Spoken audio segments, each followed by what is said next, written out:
Okay, we're about ready. If everybody kind of find their seat, please. Morning. Hello. It's been a while. Good to see you.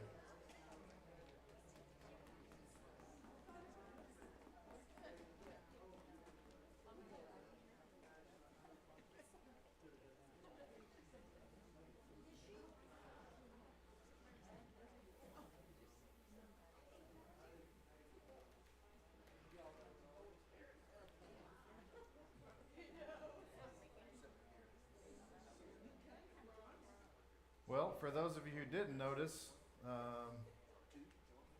Jessica and I were gone for 2 weeks. I know Jerry was talking about being gone for 1 week. We were gone for 2 weeks, and it's like I haven't missed 2 weeks in a row in a long time, it seems like. And don't worry, I didn't forget about any of you. I thought about you all the time. Thought about you the whole time. Yeah, we did. We went on a 7-day cruise. We were able to purposefully not buy the Wi-Fi package. I was telling John earlier, I did not look at my phone for 7 days. Well, it's very easy. I would go back right now if I could. And so as we were out there, and you're sitting in some of the most beautiful areas, in my opinion, in the world. I mean, I know there's some mountainous areas that are like Montana and Colorado that are just, off the charts pretty, but the sun setting over the Caribbean Sea, is with the clouds, and the water's like this turquoise color. I mean, it's hard to, I remember looking at it because there was one evening the sun was going down. We were fortunate enough to have a balcony room, so we were out on the balcony. Sun's going down, there were clouds, and there were rays of sun coming through the clouds and shining on the water. And it was just like, it was almost, you could hear the angels, and and I'm sitting there thinking, how do people really honestly not believe in my Father? It's like, do you think this just was like, it came out of a sludgy hole somewhere? Anyway, but it was very, very good to disconnect. And it made me really, really think about connection. When you start disconnecting, you start understanding that how important connection is. Because when I disconnected, I didn't disconnect from Jessica, obviously, because that's what we were able to reconnect. But in my opinion, you can't do that until you disconnect. Does that make sense to anybody besides me? Every day our world is so crazy. Our lives are so, just coming at you so fast. And I believe that disconnection has to come from an intention. You have to be very intentional about it, right? Because it's so easy just to, you hear a little buzz, you got your little Apple Watch, it buzzes on your arm, so now you're looking at it again, and then you walk to the living room, the TV's on, and then you go talk to so-and-so, and they talk to you about this. It's just, it comes at you from every different direction.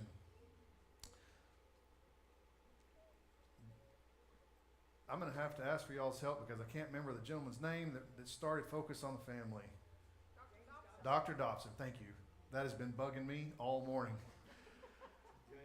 James Dobson. I used to listen when when Jessica and I first got married. I had no idea how to be a husband or a dad or any of that stuff, right? And so when I found Jesus, I remember listening to Focus on the Family with Dr. Dobson a lot. I used to drive about 45 minutes one way to when I was in college, and it was on at the exact time, that I was going every day. And one thing that always stuck out to me in my marriage, and I adopted that, and I've never let it go. But he said, at least once a month you take a night out, just you and your spouse.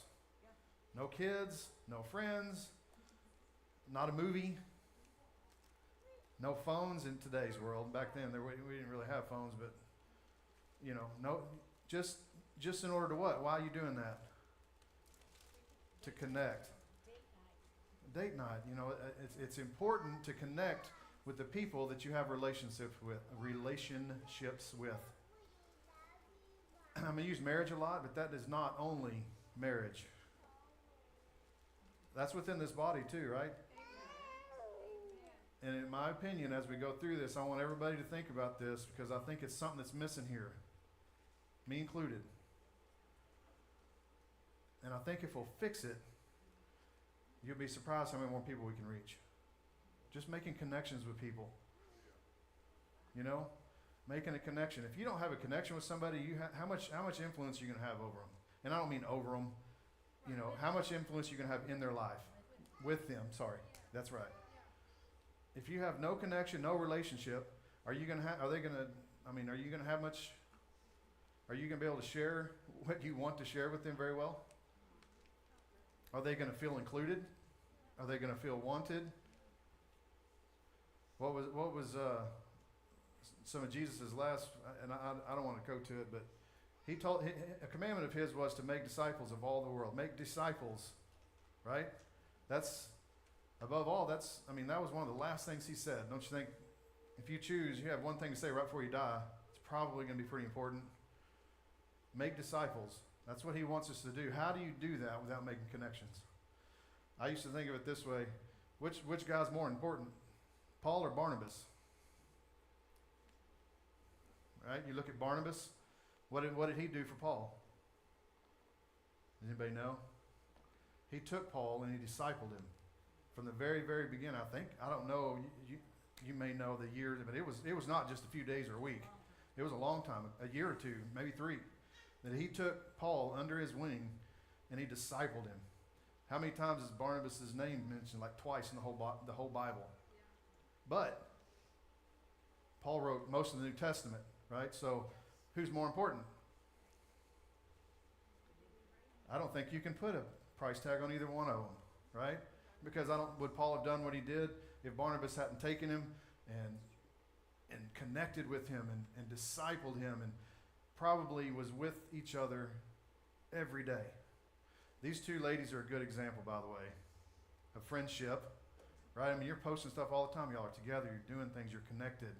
And I know there's more, but I just get y'all's posts all the time. So, you know, they're doing things. They're picking blueberries or strawberries or something, you know, making jelly. They're making bread. Mr. Mike's making bread. I mean, they're always doing stuff together because they have a connection. And I guarantee you there's nobody in this room that's going to come and break anything between them. You know why? Because they have a connection. Okay? But back to what I was saying, a little bit of a side note there, but I just want us to understand that I think one of the things that we've missed on through COVID, okay, there's nobody's fault, right? There's no condemnation. COVID kind of brought this into place. It kind of placed it in our lives without us even wanting it to, right? What do you call that when you do it without? Anyway, COVID brought in this separation thing.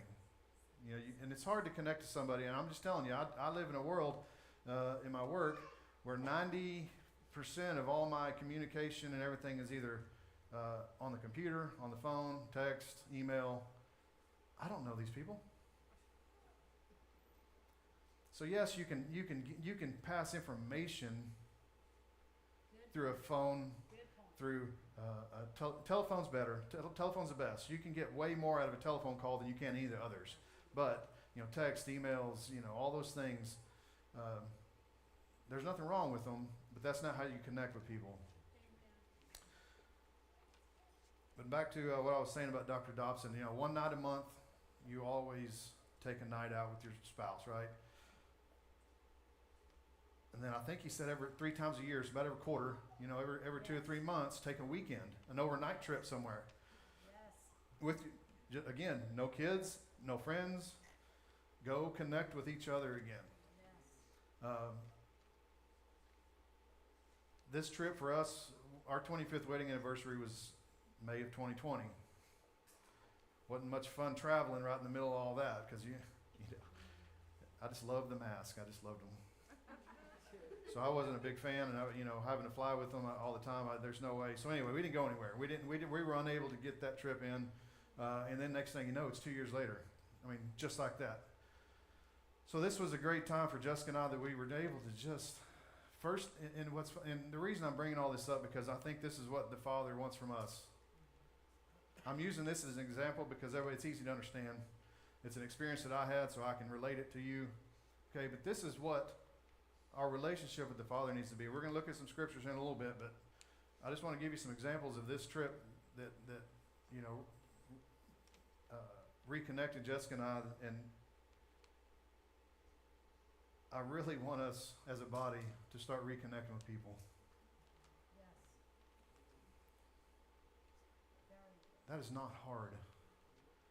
I got, Jessica got this morning. She texted it to me, so I'm just going to share it real quick. And my apologies for going all over the place, but whenever you're not as, this morning I wasn't able to do my normal routine, so whatever the Spirit's trying to do here, we're just going to go with it. Because I don't, yeah. This is from an app. I have no idea. You'll have to ask Jessica. It's the Calm app. So they send you things, teach you how to calm down. It's meditation. It's these, whatever. But this one was good. It says, don't hide your insecurities. Vulnerability is the gateway to connection. Yeah, it may be. I think I've heard it, but this is on, I don't know how it got on this. This is a, you know, but I mean, it's not, I don't think it's a coincidence that was sent to Jessica this morning. She sends it to me. Everybody understand that in order to make a connection, you have to make yourself vulnerable. And guess what? You might get hurt. And that's hard for me, because I'm the kind of person is, you know, how do I say this in a churchy way? Just say it. Hurt me once, shame on you. Hurt me twice, shame on me, right? So you hurt me once, and I'm, you know, my natural ungodly tendency is to say, you know, I don't need you no more. You know, please today, I think this is what God's working with in me. Hopefully, as a body, we can work on it together. But you might get hurt. I mean, in the past, how long have we been here? 12 years? 2008, however many years it's been. Yeah, there's people, you know, that have hurt us, right? I mean, I'm just trying to be honest, trying to be transparent, whatever you want to call it. And sometimes it's hard to get over, right? You're like, what did we do? You know, why did they this, or why did they that, or, you know, whatever. You try to figure all that out. I talked to Scott yesterday for almost an hour and a half. By the way, after getting done talking with Scott for an hour, my message changed. Like, it wasn't even, I just threw it away. I mean, I was like, oh my gosh, this is what I'm supposed to talk about. Yeah. I didn't throw it away though, I kept it. Yeah, I might want to use that later.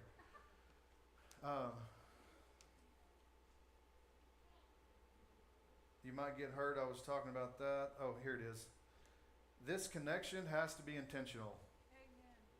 It just has to be. Because as soon as it starts getting uncomfortable, Keith, when you get uncomfortable, what do? You change, you leave, you make myself comfortable somehow. You know, whether you're laying on bed and you got cold, what do? You change something, you put a blanket on, you know, all of a sudden, no, I'm not, you know, here we go, I'm good. It's going to be uncomfortable at times. It's going to hurt at times, but it has to be intentional. That means, you know, you want to show somebody you love them, let them say something mean to you, then you come back the next day and talk about it and say, hey man, that kind of hurt my feelings a little bit, buddy, you know, or whatever. I don't know, whatever the case may be, but you don't leave. You know, you have to intentionally stay there with them.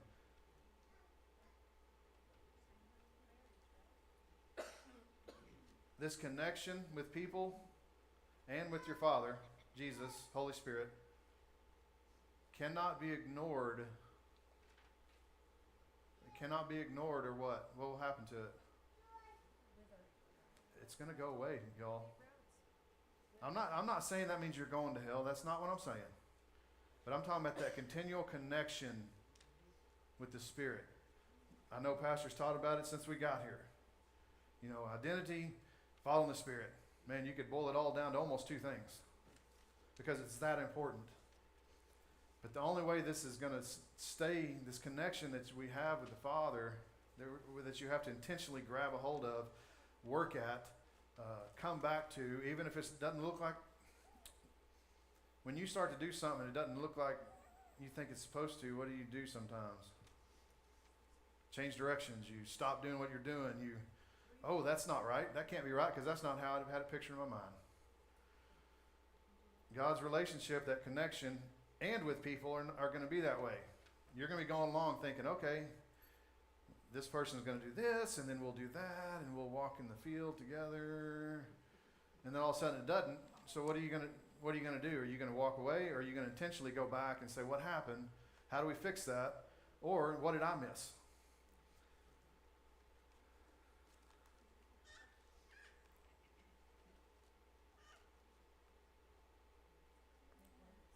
This connection that I'm talking about here, I need everybody to listen up here. This is an important one. This time you have with God, or with a friend, or your spouse, your children, it's not about you. That time is not about you. Keith, I'm sorry.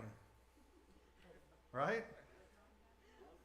You have to take that time and intentionally, because what is your natural tendency? Oh man, you know what happened at work today? And this cow kicked me in this, and I was doing that, and the wire broke and smoked me in the face, or whatever. I don't know. You want to tell about all your problems, right? And that's okay, because guess what? The other person, it's not about them. Does that make sense? So what we have to do is stop worrying about ourselves for just a second. Okay, we got to either focus. Now, if you're, in my opinion, we need to focus on the connection with the Father first. Okay, that should be a daily thing. We're going to read a scripture here in a minute that I had never seen this. Those it's kind of like an onion with layers, right? And so we're going to look at that on staying connected, because I used to really truly believe that there's just no way.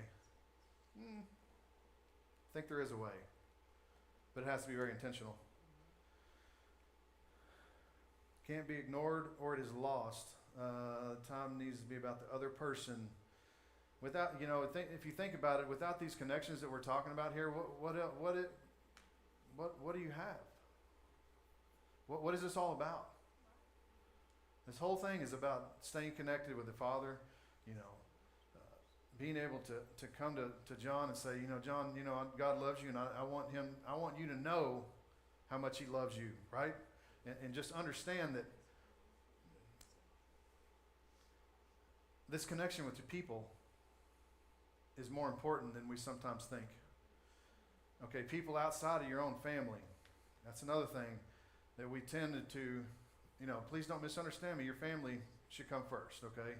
But right thereafter, you should have somebody in your life somebody at work, a neighbor, I don't know, somebody that you're intentionally trying to connect with all the time.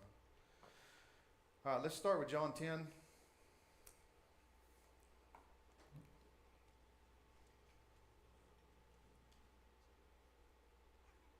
By the way, do you think Jesus ever separated Himself to get disconnected from the world in order to connect with the Father? Yeah. Right? This is not just something I'm making up saying, oh, this works for me. No, we're supposed to want to be like Jesus, right? So Jesus separated Himself when He got too much, and He would go up the mountain, or He would go over there, and He would pray, and He would reconnect with the Father. Father, what do you want me to do here? What is this? What is that? So I missed that on my little bullet points there. We need to make sure we understand that. All right, we're going to start in verse 1. Most assuredly, I say to you, he who does not enter the sheepfold by the door, but climbs up some other way, the same is a thief and a robber. Everybody understands something here. I thought about this morning. How does the Holy Spirit speak to us? Small, still voice, right? You realize the enemy does too. He doesn't come kicking the door in with horns and flames coming off of him and say, get out of here, and you're just like, if he did that, you'd be like, oh crap, I don't want none of that. But no, he comes in your ear and he just tells you, just that small, still voice. just like the Holy Spirit does. Now, I'm not saying that's the point we're coming to, but I think we need to understand that sometimes we think the enemy comes at us like a gangbuster, telling you straight up lies that don't make sense. But no, he comes to you and just twists it just a little bit and whispers it in your ear.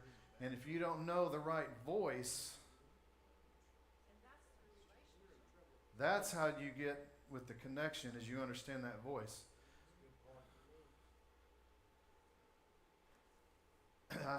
Jessica and I were snorkeling, and I don't know if you've ever done that before, but we were not like in a pool, obviously, or we weren't in a little swimming area. I mean, we were out in the open ocean over this reef, and it was rough, So you're doing like this the whole time, and you can see people, and they're, it's like all the time. So I mean, it was rough out there. And Jessica and I, one of our favorite things in the world to do is snorkel. We could do it for just.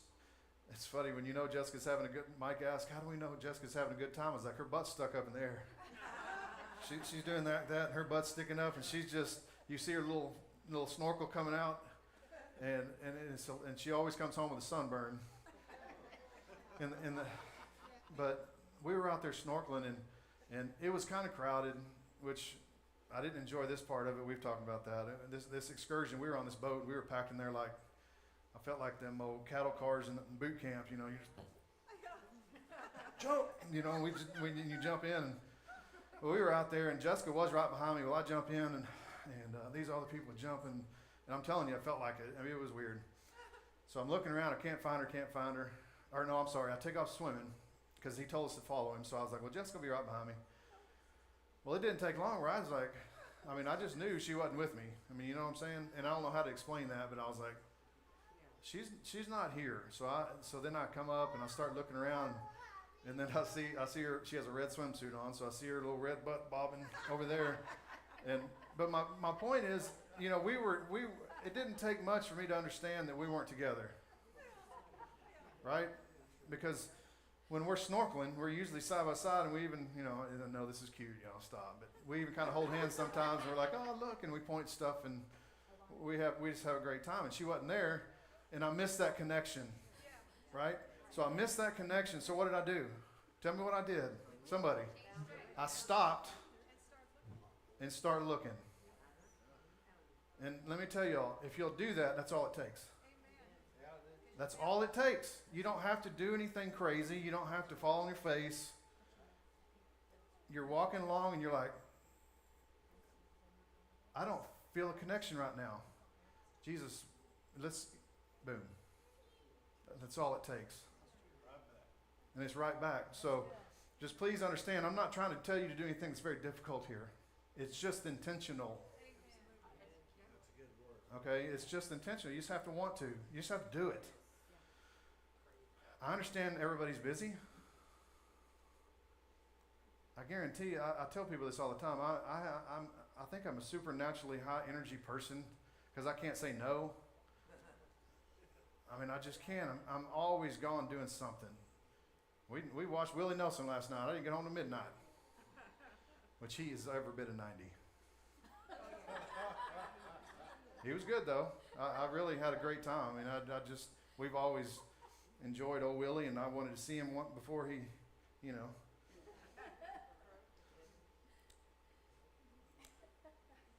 which doesn't help with getting up Sunday morning either, by the way. But I can't say no, right? So I understand about being busy is what I'm trying to say. So you just have to stop when you're in the middle of whatever.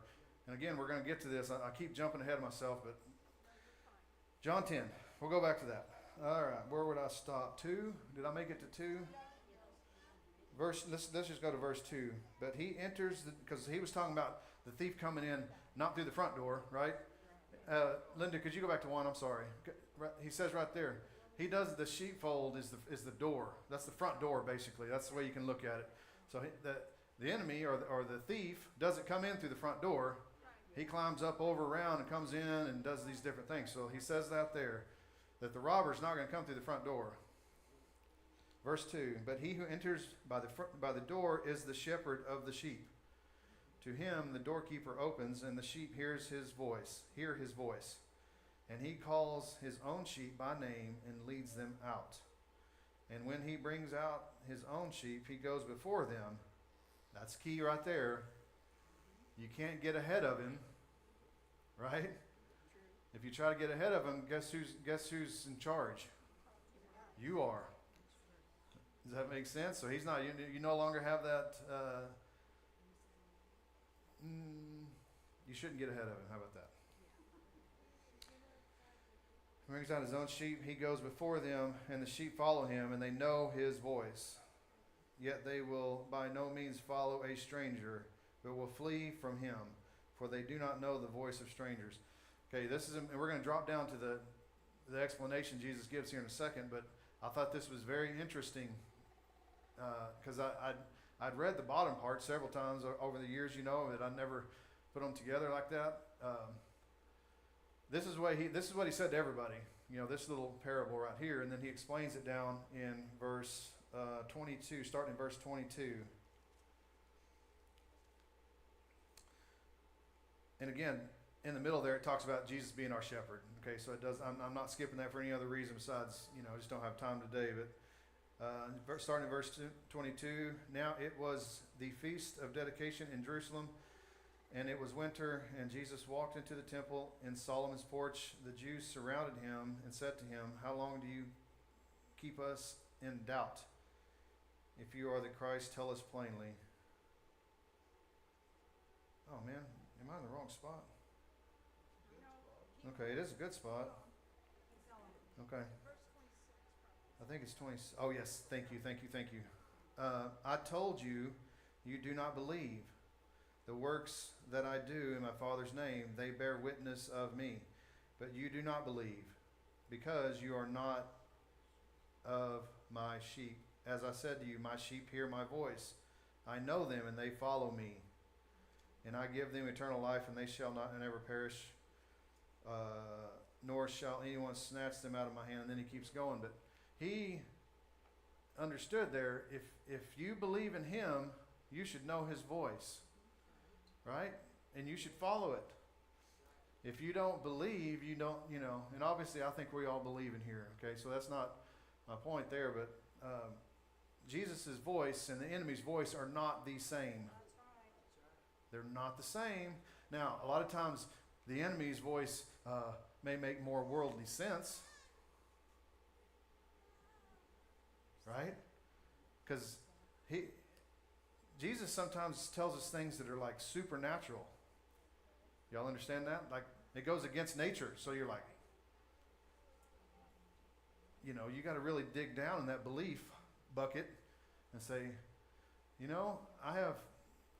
I love Chris Valentin's story about when he first came and he had, $30 million in debt or something crazy amount of money. And this happened when he was trying to get out of business and be a full-time pastor or full-time ministry, right? So all of a sudden everything went out of business and he was stuck. I mean, he was just stuck with all this debt. And so he went to the leadership team and he's like, "Hey, I'm gonna have to go back to work. I can't do it." And they're like, give us a year, I think they said, or whatever the time frame was. They said, give us a year. We're all gonna pray about it. And we believe that there'll be an answer. And they do that, and within a year, all of that debt was gone. It was either forgiven, or somebody gave him like a big chunk of money. All that money was forgiven. That's supernatural in my mind. I've never even seen that much money, much less all of a sudden I owe that and it's just going to go away in a year. How does that work? Well, what is money really to God? If you really think about it, it's a piece of paper. It's numbers on a computer anymore. You can hit, oh. Now, I'm exaggerating, but you know what I mean. Is it a big problem to God? No. So that's what I'm saying. The thief sometimes will come in and say things that make sense, like, you owe $30 million, go back in business. You can make that, and you can pay it off in no time, and then you can come back and you can get in the ministry later. Right? Makes sense. Makes sense? That makes worldly sense. But what would that have done to Chris Valentin's ministry career? It would have cut it way shorter, wouldn't it? Now, I'm not saying God still wouldn't intervene, but no, they listened to what the Holy Spirit told them. They said, okay, and he started his ministry right then and never looked back. You know, and I just think that's because of that connection and that voice. He knew the right voice to listen to. It would have been real difficult to let fear take over, and then the wrong voice gets listened to.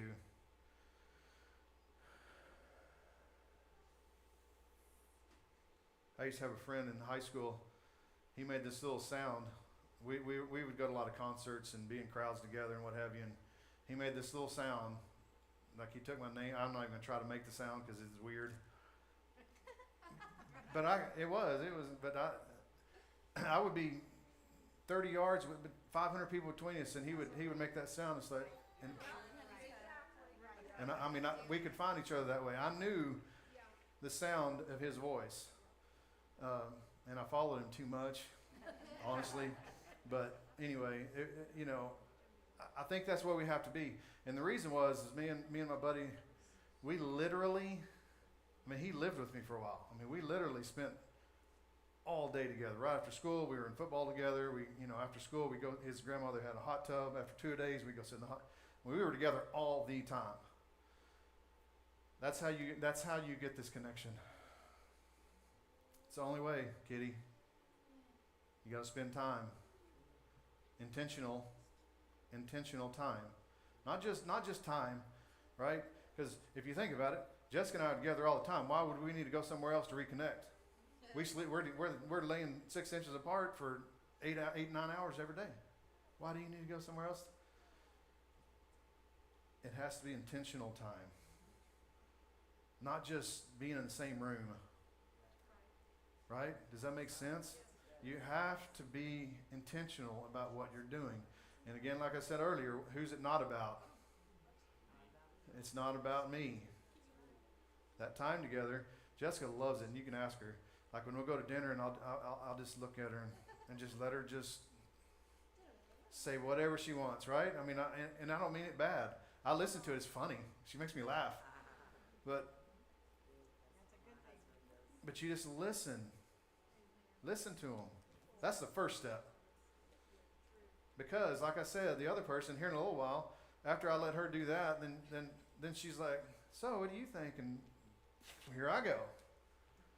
But anyway, that's just the way it works. You have to make sure this is intentional. John 15. This is an oldie but a goodie. I just think this is pretty fitting for what we're doing here because we have to stay connected to the vine. Right? That's what this all talks about, is the branches in the vine. I don't know about you, but I have cut a branch off a tree. It didn't last very long. And, I had to haul it off. So if we don't stay connected, have you ever had a nice manicured yard, or you've seen one, the house is all, it's funny, well, I'm not going to say that. But, you say you go past somebody's house, it's all nice, and then they either move or something happens or whatever, and the house is abandoned for a couple of years. All of a sudden, all that beautiful landscaping, the shrubs, the grass fills with weeds. It grows all over the place. It's in the windows. I had a tree grow up and actually tear off the roof of a building by my house. So it's very destructive, right? It's the same way with the vine and the vine dresser and the branches. If it's neglected, if you neglect that connection, it's not gonna be what it needs to be. It's not. What is our purpose? Produce what? What are we producing? Fruit, not results, which is a whole nother message. Results and fruit are different, which I shouldn't even brought that up. I'm sorry, but those are different. Fruit is what God is trying to get your life to. Okay, I'm not going to go into it. I just don't need to. Fruit. That's what we want to produce, right? We want to be producing fruit. That only happens with, if you notice, there's actually some around here, where they grow grapes, like wine grapes or whatever. Those things are immaculate. They're exactly the same amount apart. They have it here and they're here. They care for those very carefully. They trim them every year. They do those things. If you don't think that's intentional, You can't just walk out there with the weed whacker and start, right? Done. No, you go out there with a clipper and you intentionally know which ones you want to clip off, which ones you're keeping, those kinds of things, right? This all is very, very intentional, y'all. We just got to.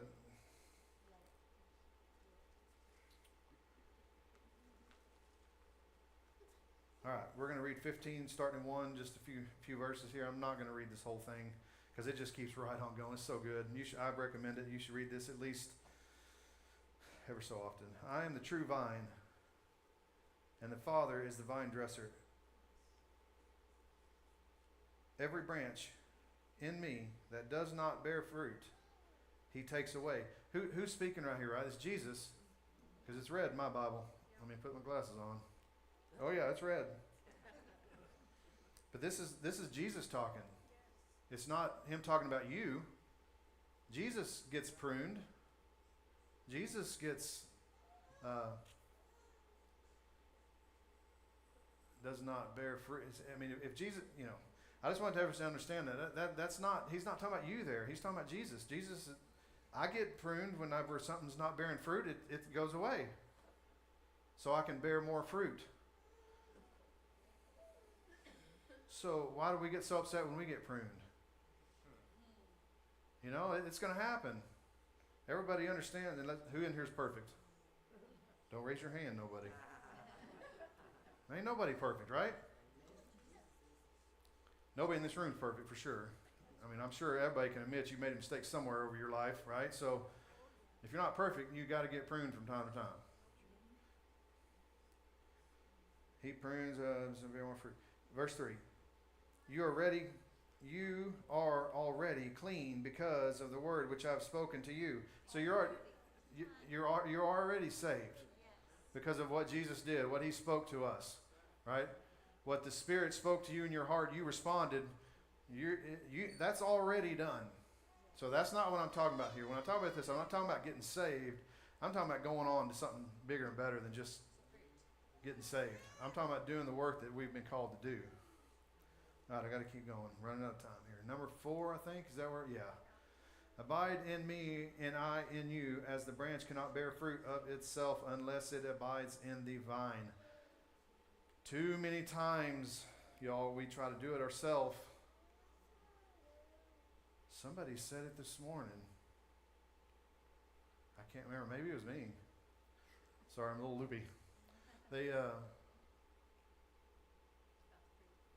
Sometimes I was talking to John about shooting free throws. I don't have to go and explain John how to shoot free throws. He may be rusty because he hadn't done it in a couple days, but you understand what I'm saying? He's already done it, so he has knowledge on that type of an activity. So if I were to go over to John and say, "Man, when you're shooting free throws, man, you should do this and you got to blah blah blah," he's like, "Dude, I know how to shoot a free throw, man." Now, this is an example, John. Don't get upset, I promise. But John will never get better at free throws if he can ever take advice on how to shoot a free throw. Or correction, or pruning. Does that make sense? I don't care how many times you shot it. You could probably do better unless you're shooting 100% all the time, which that's never happened. Not even close. We can't do it ourselves. You cannot bear fruit by yourself. You cannot bear fruit by yourself. You have to understand that. I don't care how hard you try, how hard you grind, how many times you show up. What you do, what you don't do, what you quit doing. By yourself, you cannot bear fruit. The only way to bear fruit is how? How does it say it? To be connected to the vine. That's how you bear fruit. So if we lose that connection, we're in trouble. I've already talked about this, but I wrote it down here. How do you make disciples? Through connection. That's what we're called to do, is make disciples. All right, got about 5 minutes here. I want to get to 1 Thessalonians, and there's more to that in John. You should read it. It's really, really good, but I really want to get to this because this is what changed my message. And I'm not going to tell you a story. Scott read this out, and I was like, wow. and it put everything that I was looking at together. So that's why we're doing this. So we're going 1 Thessalonians 5, verse 12.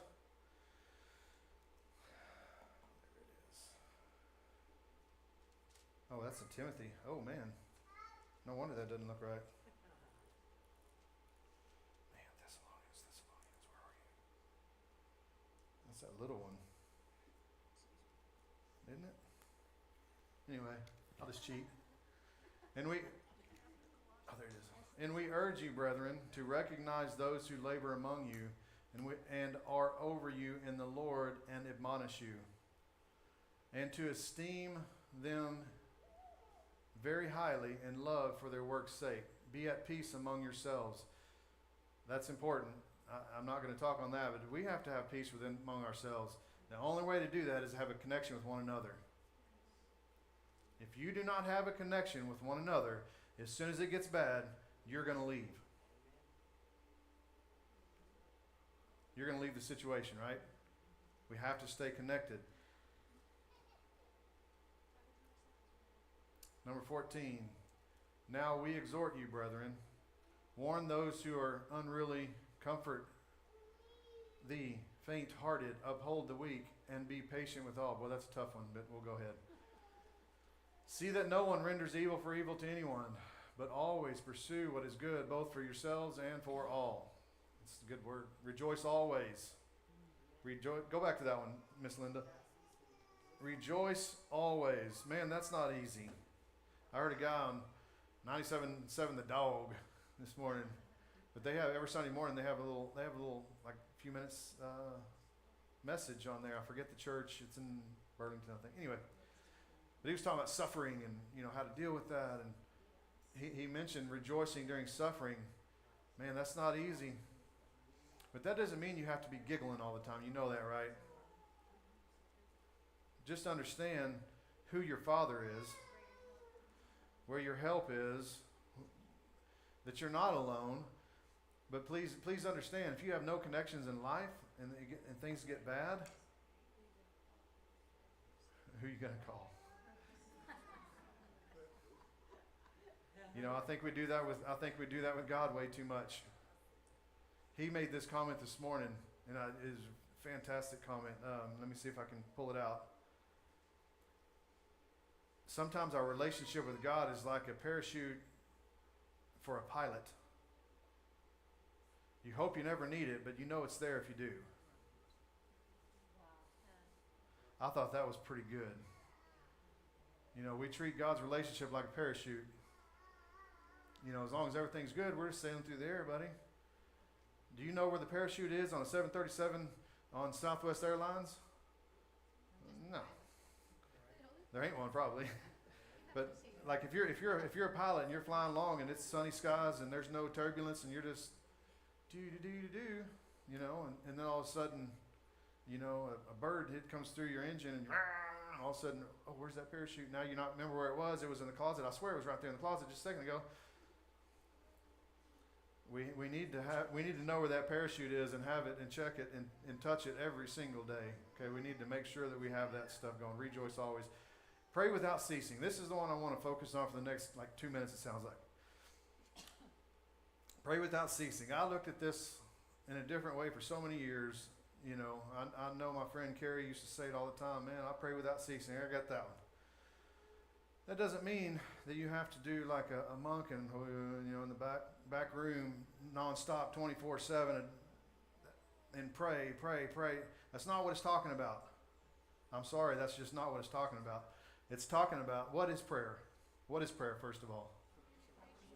Conversation, which leads to connection. Communication, yes, it does, right? So that communication, that conversation always leads to a connection. If you're conversating with somebody, if you're communicating with somebody, you're going to have a connection with that person. Right? So when it says pray without ceasing, he's saying always keep your connection. No matter what. Right? Keep that connection with the Father. Which is going to lead to keeping connections with other believers. And then they'll go, and that's how this thing works. It's like what is that? one company I stupid butt got into, Amway. It's like Amway. I just get 5 or 6 of my buddies, and we get them in, and then they go do this, and then a pyramid scheme, right? Well, this is the ultimate pyramid scheme. You know? You take 3 or 4 people, you disciple them. Now they go take 3 or 4 people, disciple them, and then they go take 3 or 4 people, disciple them. That's how it works. It doesn't work for me sitting here talking to you. Now, don't get me wrong. I think there's importance to this. I think my personal opinion is what we do on Sunday mornings is very, very important. I wish more people saw it that way, but I think they're coming back. I've had more comments in the past 2 weeks, which, by the way, just an announcement. I got quitting Amazon, and so I'm going back to the high school principal job there in Yates Center. So, yeah, I'm pretty excited about it. And I'll be honest with you, I think this whole thing led to, I felt a disconnection that I couldn't live with anymore. And it's not necessarily with my family, no. But with me being gone so much, that's all I had time for is my family. I mean, that's the only connection I could maintain properly was people really close to me. And it really hurt, when you're going out on town and the kids you had are all graduating and you can't go because you're not in town and, those kinds of things. And I just kind of lost the connection to the community. After the change here in January, there were some things that I wasn't able to do here that I wanted to. And so God set up an opportunity. I got a phone call from a school board member at 9 o'clock at night, and I'm stuck in DFW airport, mad as a hornet because my flight just got delayed and and it's literally 9 o'clock on a Wednesday night, and I'm ready to get home, and she calls me, and I haven't talked to anybody in 2 years. She calls me and says, "Well, you ready to get back in education?" And I said, "Now's not the time to be talking to me about, And she's like, "I think it's a perfect time." And so we sit there and have a conversation, So I believe it's God ordained. I believe it's what's best for me and mine, so to speak. And I'm looking forward to reconnecting not only here. I don't believe this message is an accident. So that's all I have to say about that. No, I think the main theme today, well, please somebody tell me if we can boil it down to one thing. What do we have to continue intentionally keep? Our connection. Yes, that's part of it, yes. Our relationship, our connection with the Father, right? Hook it up. You have to hook it up. So, Pastor, would you like to close? I'm not good at the closing part, so maybe you can. Jessica? Jessica would love to close. Would that be okay? That's fun.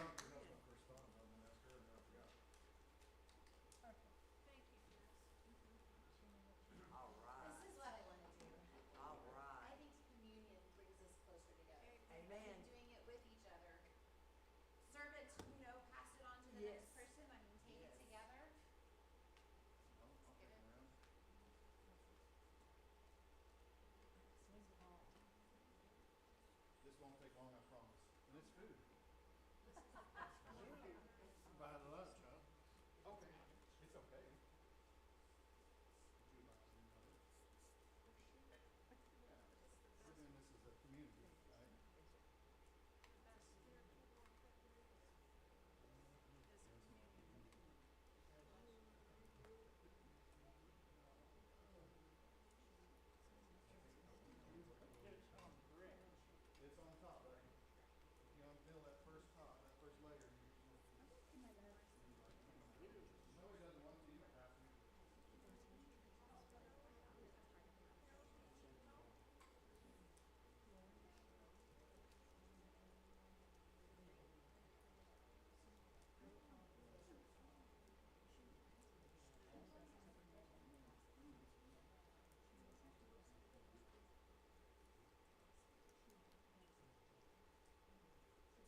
He's grabbing a few more from the back, but it's just for us. And communion to me is like that moment where there is the physical and the spiritual, and the past and the present, and the acknowledgement of what Jesus did for us, where he came and wiped everything away, healed us, set us on a foundation, made us right with him. And when we eat together and we partake of that acknowledgement, we're in it together. This is a joining, a conjoining, a communion.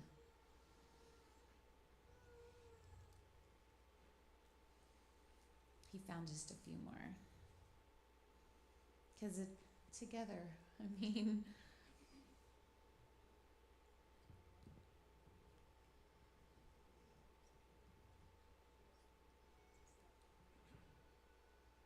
Anyone else? Very good.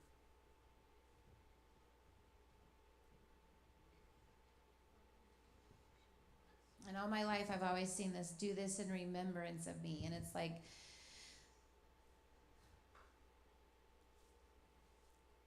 what are we remembering?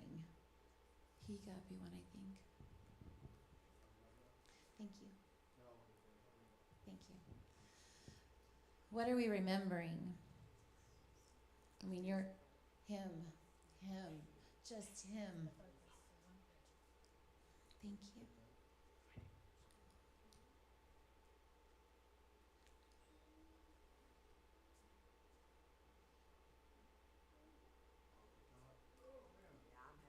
Man, we need a can opener.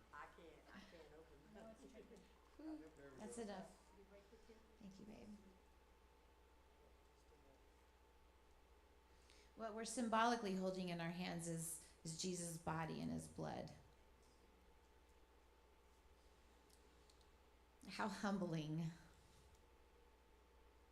but how wonderful that someone loves us so much, that a man would come and walk his walk on the earth with us in mind.